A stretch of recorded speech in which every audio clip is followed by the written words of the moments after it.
So let's discuss about the JVP, jugular venous pressure. So basically what is jugular venous pressure? Normally होता क्या है, देखो एक basic pathophysiology बता रहा हूँ मैं. This is the right atrium, this is right ventricle and this is inferior vena cava नीचे की तरफ, ये सुपीरियर वेना केवा है और सुपीरियर वेना केवा में इंटरनल जुगुलर वेना के ड्रेन कर रही है. ठीक, जो राइट एट्रियम है और जो सुपीरियर वेना केवा यहाँ पे जो है राइट एट्रियम और इसमें बीच में कोई वॉल नहीं होती. इसका मतलब राइट एट्रियम का जो प्रेशर होता है वो डायरेक्ट रिफ्लेक्ट होता है इसके अंदर, और जहाँ पे हम इंटरजुगुलर वेन के अंदर इसको देख सकते हैं. ठीक, जो बैक प्रेशर है, जो भी प्रेशर चेंज यहाँ पे होगा वो डायरेक्टली शिफ्ट हो जाएगा इधर. तो यहाँ पे हम उसको देख सकते हैं JVP, इंटरनल जुगुलर वेन के अंदर वो वाला प्रेशर हमें इजीली दिख जाता है. नॉर्मली क्या होता है, देखो नॉर्मली जो राइट एट्रियम होता है उसका प्रेशर 8 सेंटीमीटर ऑफ वाटर होता है. कितना होता है? 8 सेंटीमीटर ऑफ वाटर, यानी कि 8 सेंटीमीटर की हाइट देगा ये. सिंपल सी चीज़ है. अब देखो ये स्टर्नम होती है, this is the manubriosternal angle and this is the centre of right atrium. तो इसके बीच की जो लेंथ होती है ये लगभग होती है कितनी? 5 सेंटीमीटर भाई. ठीक, ये तो नॉर्मली हर इंडिविजुअल में 5 सेंटीमीटर इतनी होगी और टोटल मुझे 8 सेंटीमीटर करना है. तो इसके ऊपर लगभग जो जितना भी है वो 3 सेंटीमीटर के अराउंड इसके ऊपर हाइट जा रही है. तो टोटल 8 सेंटीमीटर की ये देखने को मिल रही है. तो नॉर्मल JVP जो देखने को मिलता है वो लगभग 3 सेंटीमीटर के अराउंड देखने को मिलता है. और अगर हम यहाँ से कैलकुलेट करते हैं तो लगभग 8 सेंटीमीटर के अराउंड देखने को मिलता है, जो कि ये वाला पार्ट फिक्स होता है और ये ऊपर वाला नॉर्मली 3 सेंटीमीटर के अराउंड इसकी हाइट होती है. अच्छा जी, जब हम JVP को देख रहे होते हैं तो बेसिकली हम यहाँ पे मान के चलो कि एक बॉल पड़ी हुई, जैसे जैसे ब्लड जो होता है वो हिलेगा तो ये बॉल भी हिलेगी और हम इस पर एक वायर कनेक्ट कर देंगे एरो, और जो कि ग्राफ की फॉर्म में आपको ऐसे आगे की तरफ शो होगा, जो कि आपकी जो JVP होती है पल्स जो इस तरीके से बनता है. अच्छा, दूसरी चीज़, जब भी ये प्रेशर जो होता है वो ये वाला प्रेशर मोर देन 4 सेंटीमीटर अगर हो जाए देन हम कहते हैं जो जुगुलर वीनस प्रेशर है वो रेज्ड है. ठीक है, तो उसको बोलते हैं रेज्ड जुगुलर वीनस प्रेशर. अच्छा, उसके बाद हम वेव पैटर्न ऑफ JVP बताऊंगा कि वेव पैटर्न ऑफ JVP कैसे कैसे बनता है, वो चीज़ मैं आपको बताऊंगा अभी. तो I will tell you about the wave form of jugular venous pressure. देखो व्हाट इज दिस. सबसे पहले क्या हो गया wave form of jugular venous pressure में, this is the atrial systole. देखो इनिशियली क्या हो रहा है, आपका जो ब्लड है वो एट्रिया के अंदर आ रहा है. जब ब्लड एट्रिया के अंदर आ रहा है तो क्या होगा, यहाँ पे ए वेव आपको देखने को मिल रही है, इसमें ब्लड एट्रिया के अंदर आ रहा है. अच्छा जी, अब आपका क्या हो गया, again I am telling you, initially क्या हो रहा है आपका, यहाँ से देखो दिस इज JVP, इसमें प्रेशर बढ़ता जा रहा है आपका इंटरजुगुलर वेन के अंदर. प्रेशर कब बढ़ेगा, इनिशियली क्या हो रहा है, एट्रियल सिस्टोल का फेज है, यहाँ से यहाँ तक एट्रियल सिस्टोल का फेज है. देखो ये वाला, जब एट्रियल सिस्टोल हो रहा होगा, ध्यान से देखो, जब एट्रियल सिस्टोल हो रहा होगा, देखो जब एट्रियल सिस्टोल कर रहा होगा यानी कि ये कॉन्ट्रैक्ट कर रहा होगा तो बैक प्रेशर पीछे की तरफ बढ़ेगा, यानी कि आपका धीरे धीरे पल्स ऊपर की तरफ बढ़ती जाएगी, तो ए वेव आपको देखने को मिलेगी. बट यहाँ पे एट्रिया कंप्लीट क्या कर चुका है, सिस्टोल. अब एट्रिया यहाँ से रिलैक्स होना शुरू हो गया, यानी कि एट्रियल डायस्टोल शुरू हो गया. यहाँ से इस पॉइंट के बाद एट्रियल डायस्टोल शुरू हो गया. जब एट्रियल डायस्टोल यहाँ से शुरू हो गया तो यानी कि प्रेशर विल फॉल, तो वेव आपकी गिरना शुरू हो जाएगी. बट सडनली थोड़े से डायस्टोल होने के बाद तुरंत क्या होगा, जो आपका ये देखो तुरंत इस पॉइंट पे आओ, इस पॉइंट पे क्या हो रहा है, there is a closure of tricuspid valve. किसकी वजह से हो रहा है ट्राइकस्पिड वाल्व को क्लोजर, देखो वेंट्रिकुलर सिस्टोल शुरू हो गया यहाँ से, this is the ventricular systole. अब जैसे ही वेंट्रिकुलर सिस्टोल करना शुरू करेगा तुरंत ट्राइकस्पिड वाल्व क्लोज होगी. जब ट्राइकस्पिड वाल्व क्लोज होगी, देखो तुरंत क्या होगी आपकी, यहाँ पे वेंट्रिकल ने क्या करा, सिस्टोल, ये राइट वेंट्रिकल है. ठीक है, अब एट्रियल डायस्टोल रिलैक्स होना शुरू हुआ था, वेंट्रिकल क्या किया, कॉन्ट्रैक्ट किया तुरंत. जब कॉन्ट्रैक्ट किया तो ये वाल्व क्लोज होगी. जब ये वाल्व क्लोज होगी इसकी वजह से बैक प्रेशर पड़ेगा और हल्की सी सी वेव आपको देखने को मिलेगी. This is the C wave, a little C wave is seen, this is the little C wave seen at the closure of the tricuspid valve. ठीक है जी, तो यहाँ पे इस पॉइंट पे आपका क्या होता है, इस पॉइंट पे आपको वेंट्रिकुलर सिस्टोल स्टार्ट हो जाता है और यहाँ से वेंट्रिकुलर एट्रियल डायस्टोल शुरू हो जाता है. जो एट्रियल डायस्टोल शुरू हो गया, अच्छा इधर वेंट्रिकुलर सिस्टोल स्टार्ट हो गया. अच्छा जी, नाउ अब एट्रिया रिलैक्स होना शुरू हो रहा है. देखो एट्रिया रिलैक्स होता जा रहा है, ध्यान से सुनना, जब एट्रिया रिलैक्स होता जा रहा है उसके बाद क्या है, एट्रिया के अंदर ब्लड आता जा रहा है. देखो एट्रिया रिलैक्स करता जा रहा है, जब एट्रिया रिलैक्स करता जाएगा ऊपर से ब्लड एट्रिया के अंदर आता जाएगा. जब ऊपर से एट्रिया के अंदर ब्लड आएगा तो उसकी वजह से JVP क्या करेगा, फॉल करेगा. JVP क्या करेगा, फॉल करेगा धीरे धीरे. देखो JVP फॉल, इसको बोलते हैं एक्स डिसेंट. जब एक्स डिसेंट होगा मैक्सिमम यहाँ पे रिलैक्सेशन हो जाता है एट्रिया का. अब देखो जी एट्रिया कंप्लीटली फिल हो चुका है क्योंकि रिलैक्स कंप्लीट हो चुका है. अब यहाँ पे ब्लड तो लेकिन वीनस रिटर्न अभी भी आ रहा है. जब वीनस रिटर्न स्टिल आ रहा होगा उस केस में क्या होगा, आपका जो ब्लड है, जब वीनस रिटर्न आ रहा होगा तो ब्लड है वो ऊपर की तरफ, मतलब अब ब्लड तो स्टिल आ रहा है तो यानी कि जुगुलर वीनस प्रेशर स्टिल आपका क्या है, बढ़ना शुरू हो जाएगा क्योंकि उसके अंदर स्पेस है नहीं, तो बैकवर्ड प्रेशर JVP जो है वो बढ़ना शुरू हो जाएगा. तो यहाँ पे आपको देखने को मिलेगा, जिसको बोलते हैं V एसेंट. ये आपकी वी वेव देखने को मिलेगी जो कि ऊपर की तरफ जा रहा है, ठीक है, वी वेव इसको बोलते हैं, जो कि वीपर की तरफ आ रही है, ठीक है जी। तो देखो अब ये वेंट्रिकुलर सिस्टोल इस टाइम हो रहा था और यहाँ पे आके वेंट्रिकुलर सिस्टोल खत्म हो जाता है और ये वी वेव आ रही है because of the venous return, ठीक। इस पॉइंट के बाद कंटिन्यू वीनस रिटर्न है। अच्छा, नाउ वी वेव आ गई है।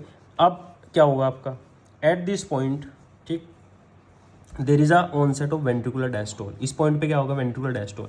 जब वेंट्रिकुलर डायस्टोल होगा, देखो जब वेंट्रिकल्स डायस्टोल करेंगे, जब आपका वेंट्रिकल डायस्टोल करेगा तो एक टाइम के बाद क्या होगा, ये वाल्व ओपन हो जाएगी, यानी कि इसका प्रेशर इससे कम हो जाएगा तो ये वाल्व ओपन हो जाएगी। सॉरी, वेंट्रिकुलर जब डायस्टोल होगा तो ऑब्वियस सी चीज़ है कि एक टाइम के बाद आपका जो एट्री है वो वेंट्रिकल वाली जो वॉल है वो क्या हो जाएगी, आपकी ओपन हो जाएगी। तो उसकी वजह से जितना भी ब्लड है वो नीचे की तरफ आना शुरू हो जाएगा। तो उसकी वजह से क्या होगा, आपका जो वाई डिसेंट देखने को मिलेगा, tricuspid of Y descent is seen. So basically वही चीज़ इसमें बताए रखी है जो इसमें पूरा बता रखा है। So basically first of all you should know कि हम how do we measure jugular venous pressure. So इसके लिए हमें देखो सबसे पहले ना position of patient is very important. Patient को लगभग हम ना 45 डिग्री एंगल पे रखते हैं, ऐसे 45 डिग्री एंगल पे रख के स्लाइटली उसको जो नेक है उसको लेफ्ट साइड में आपको घुमाना है, ठीक है, स्लाइटली नेक को लेफ्ट साइड में आपको ऐसे घुमाना है 45 डिग्री एंगल पे। उसके बाद आपको क्या करना है, देखो I will show you another diagram. This is the diagram. Yes. Then you should know this is the clavicular head, this is the sternal head of the sternocleidomastoid and this is the clavicular head of the sternocleidomastoid, ठीक, and this is the ear lobule। तो ear lobule के नीचे line में सीधे चलते जाना है आपको और इन दोनों जो लाइन है इनके बीच में आपको जाना है और कहीं भी आपको जो है इंटरनल जुगुलर वेन की जो है पल्सेशन दिखाई देंगी। First of all you should have to identify कि इंटरनल जुगुलर वेन की पल्सेशन है कि नहीं है। फर्स्ट ऑफ ऑल आपको ये चीज़ आपको आइडेंटिफाई करनी है कि इंटरनल जुगुलर वेन की पल्सेशन है कि नहीं है, ठीक है। हाउ विल यू आइडेंटिफाई, तो या तो यहाँ पे कैरोटिड पल्स हो सकती है, फिर आपकी कैरोटिड आर्टीरियल पल्स या फिर वीनस पल्स इंटरजुगुलर वेन की। दोनों में डिफरेंस क्या होता है, जो आर्टीरियल कैरोटिड की पल्स होती है एक्सटेंसाइल होती है और ये सक्शन पल्स होती है, ये अप एंड डाउन जाएगी और ये इन एंड आउट जाएगी, ओके। ये पाल्पेबल होती है क्योंकि आर्टीरियल है और ये पाल्पेबल नहीं होती। और जो वीनस पल्सेशन है हार्ट साइकिल में, 1 हार्ट साइकिल में यानी कि 0.8 सेकंड के साइकिल में लगभग मैनी पल्सेशंस आर सीन, ठीक है। इस केस में सिर्फ क्या है, क्योंकि हार्ट साइकिल हो रहा है ऑब्वियसली एक वेंट्रिकल सिस्टोल हो रहा होगा उसमें, तो सिंगल पल्स इसमें देखने को मिलेगी, okay. Level increase pressure is applied on the right upper abdomen. Obviously चीज़ है क्योंकि राइट अपर एब्डोमन पे जब प्रेशर डालेंगे तो वीनस रिटर्न जो है वो आपका बढ़ेगा, तो उसकी वजह से राइट एट्रियम के प्रेशर चेंज आएगा, तो उसकी वजह से आपका पल्सेशन में चेंज आएगा। इसमें लेवल रिमेन द सेम, ये इफेक्ट नहीं होता क्योंकि लेफ्ट वेंट्रिकल से रिलेटेड सारी चीज़ें। अच्छा, ये पोस्चर के साथ चेंज होता है, ये पोस्चर के साथ चेंज नहीं होता है, ओके।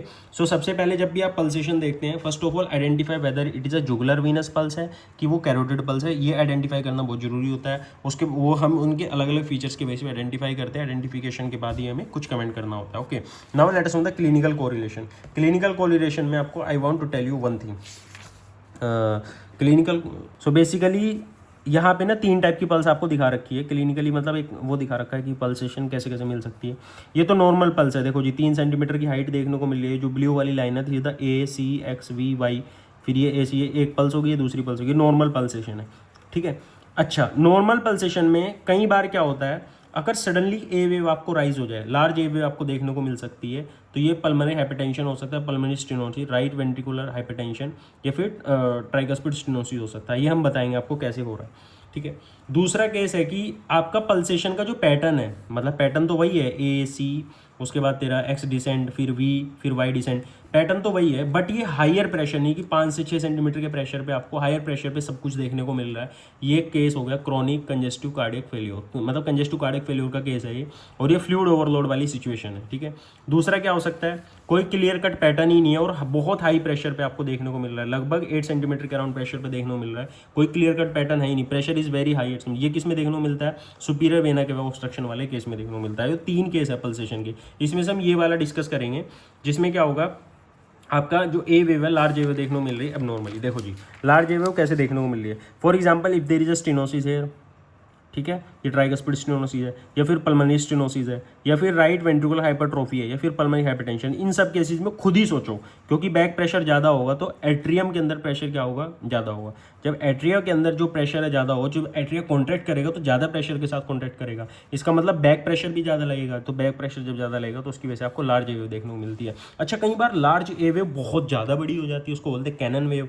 लार्ज, वेरी लार्ज जो वेव होती है that is called as cannon wave, यानी कि नॉर्मली लार्ज वेव तो इतनी है ही है, लेकिन बहुत बड़ी पीक अगर आ रही है इसमें तो that is called A wave की बहुत बड़ी पीक अगर आ रही है आपको, that is called as cannon wave. अच्छा, कैनन वेव कहाँ देखने को मिलती है आपको? कैनन वेव को मैं 2-3 एग्जांपल आपको दूंगा। सबसे पहले I want to tell you, see है, इसमें क्या हो रहा है, when there is a AV node में थर्ड डिग्री एवी ब्लॉक अगर है, तो थर्ड डिग्री एवी ब्लॉक अगर एवी नोड के अंदर है तो सिंपल सी चीज़ है, जब भी थर्ड डिग्री एवी ब्लॉक, अच्छा इसमें ना एक चीज़ मैं बताना चाह रहा हूँ सिंपल, जब भी एट्रिया क्लोज्ड वॉल्स के अगेंस्ट कॉन्ट्रैक्ट करता है तो उसकी वजह से बहुत सडन फॉल, सडन जो है राइज देखने को मिलेगा जेवीपी में, जुगुलर वीनस प्रेशर बहुत ज़्यादा हाई देखने को मिलेगा, क्योंकि क्लोज्ड वॉल्स के अगेंस्ट एट्रिया कॉन्ट्रैक्ट कर रहा है। तो वो कौन कौन से एग्जाम्पल हो सकते हैं? सबसे पहला एग्जाम्पल है third degree heart block. Third degree heart block में क्या हो रहा है, जो आपका जो है, जब थर्ड डिग्री हार्ट ब्लॉक होगा तो ये कोई भी कंडक्शन यहाँ से यहाँ नहीं जाएगा, इसका मतलब इसको अपने रेट से बीट करना पड़ेगा। लेट्स से कि ये 40 बीट्स पर मीटर के हिसाब से वेंट्रिकल चल रहा है और ये अपने 80 बीट्स पर मीटर के हिसाब से चल रहा है।